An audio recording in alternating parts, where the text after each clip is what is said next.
Hello everyone, my name is Squirrelbites and I'm back from my short 1 week break. I'm so glad to be back. First and foremost, I'd like to appreciate some fan art that I got while I was on my break. I'd like to thank Gummigator over on Instagram for making me this adorable piece of fan art of my persona Martin. You did a great job, dude. I love how it turned out and I really like the exclamation point along with the little sparkles on the side. I think it's so adorable. Plus his little smile definitely adds to it. If you're interested in Gummigator's art, a link to the post will be down in the description. Thank you so much, Gummigator, for the wonderful fan art. While I don't really post about it much anywhere, I am crazy for The Legend of Zelda. I have loved the series ever since I was a kid, alongside Pokemon.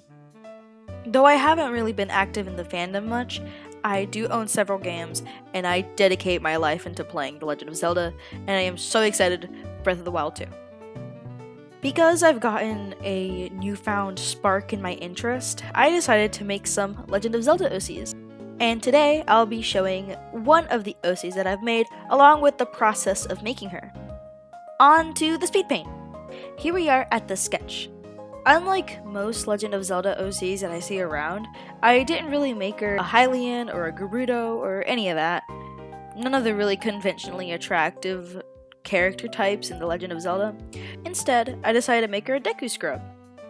Now, admittedly, I didn't exactly make her character first. I have 2 Legend of Zelda OCs that I've made, and, admittedly, I came up with another one before her. So I'm gonna have to bring up that other one as I'm describing her role.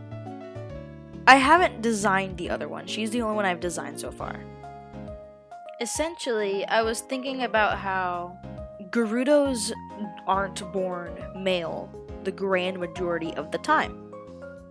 When a Gerudo is born male, he's automatically made king. And that's why Ganon is king of the Gerudos. He was born a dude, so they made him a dude. Oh, well, they didn't make him a dude, he was already born that way. They made him a king, that's what I was trying to say. My character idea was for a trans Gerudo. So he would walk around the world, just being a little trans guy, and then everyone would be like, "Oh my god, you're a male Gerudo, are you king? Are you the king?" And he'd be like, "No! Shut up!" This Gerudo would be an adventurer. He would go out into the great wide world and do the cool adventure stuff. Though I don't really have a motivation for him yet. I don't have a motivation for him going out to adventure, as I don't really have much of a story other than 2 characters and the relationship between the characters. Though it's just fun to make characters, you know what I'm saying? Martin, enough about this random Gerudo guy that we're not even watching. Where does the Deku Scrub come in, stupid? Shut up.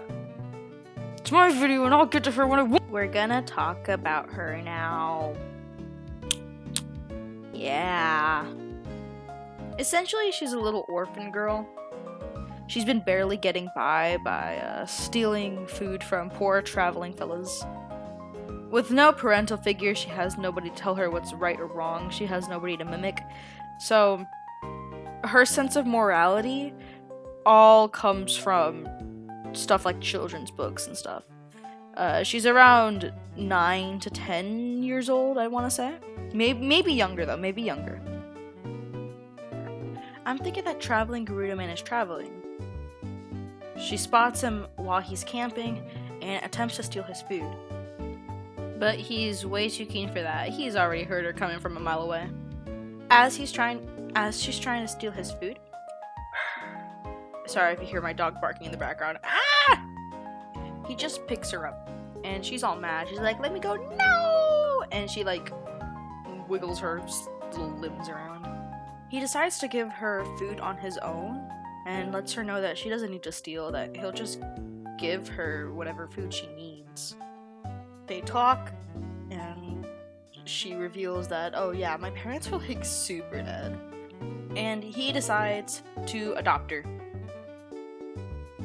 Even though he would technically be her dad after that, they have much more of a little sister, big brother type relationship.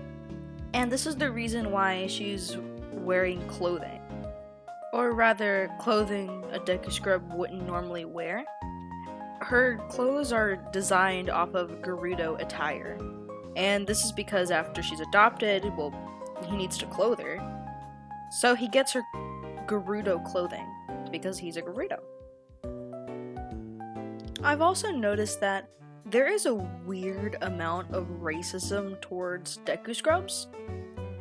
The most notable I found are in Majora's Mask, where when you're Deku Link, the human boys don't really want to play with you, and you're not allowed to stay at one of the hotels because no Dekus suck, I guess. And this gave me huge inspiration for her, because what I was picturing was a little Deku girl having no clue what racism is and being horribly oblivious to the racism around her. Oh, what's that? You don't want to play with me because I'm a Deku and I'm not human? Okay. What? I'm not allowed to stay at the hotel because I'm not a person. I'm a Deku.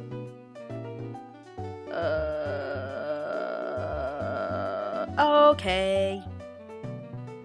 She's just horribly oblivious to how messed up the racism is.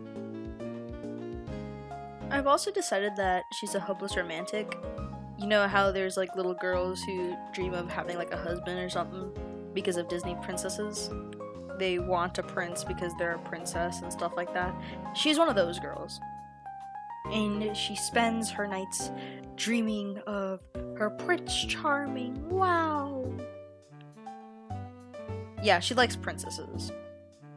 And she 100% tries to set up Gerudo Man on dates. Not that he wants any, but she'll see a pretty girl and be like, "You want that's your princess right there. It's gonna be right there. That's my mom." You may notice that her leaves are more autumn colored than the normal Gerudo. I gave her autumn colors rather than just the normal green because she has a very bright personality.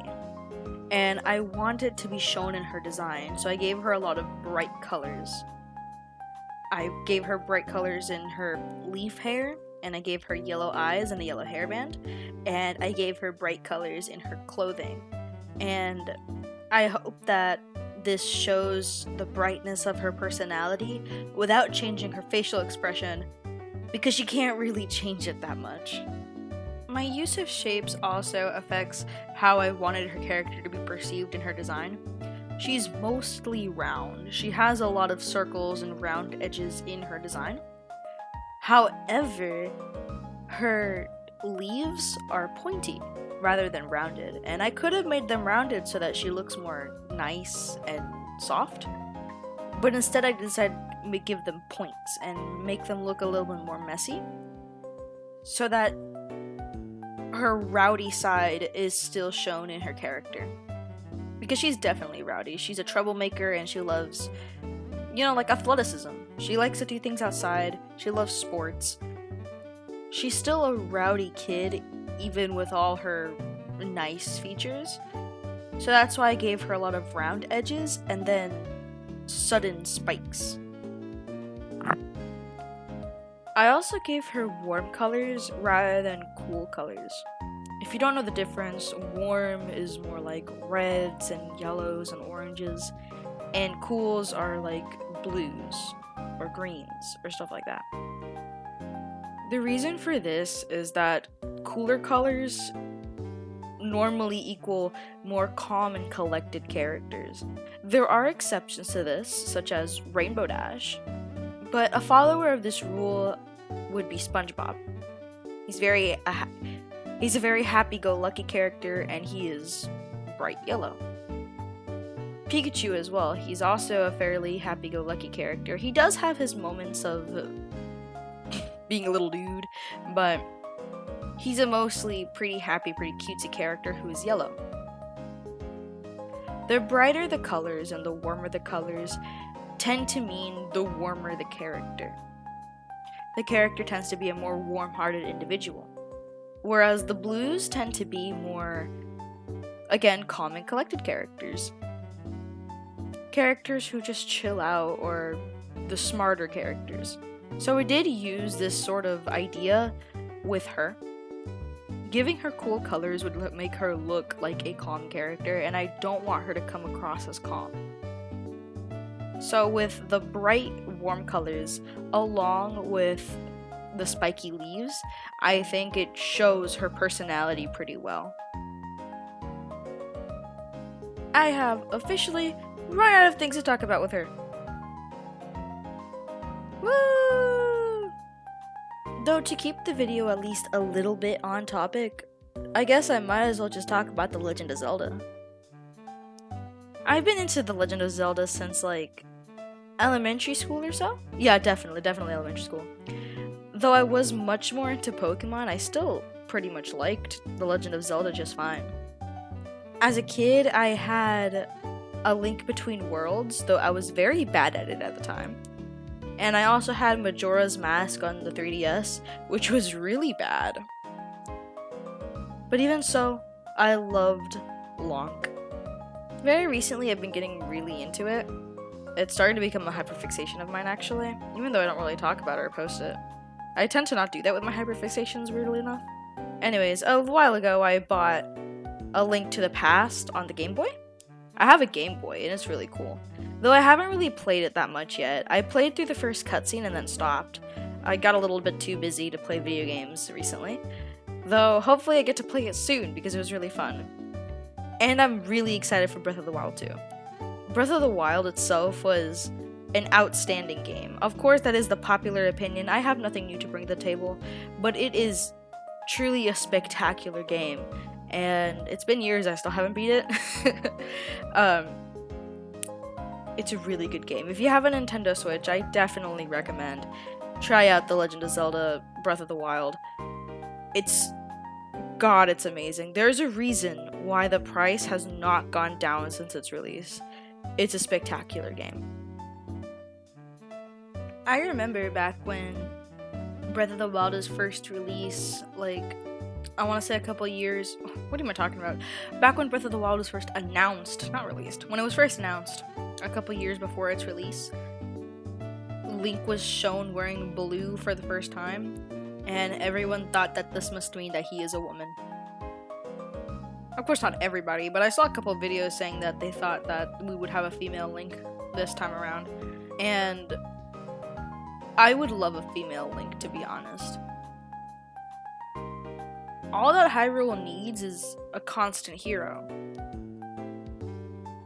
Each time Link is reincarnated, like, does he really have to be a Hylian? Couldn't he be a Gerudo or something?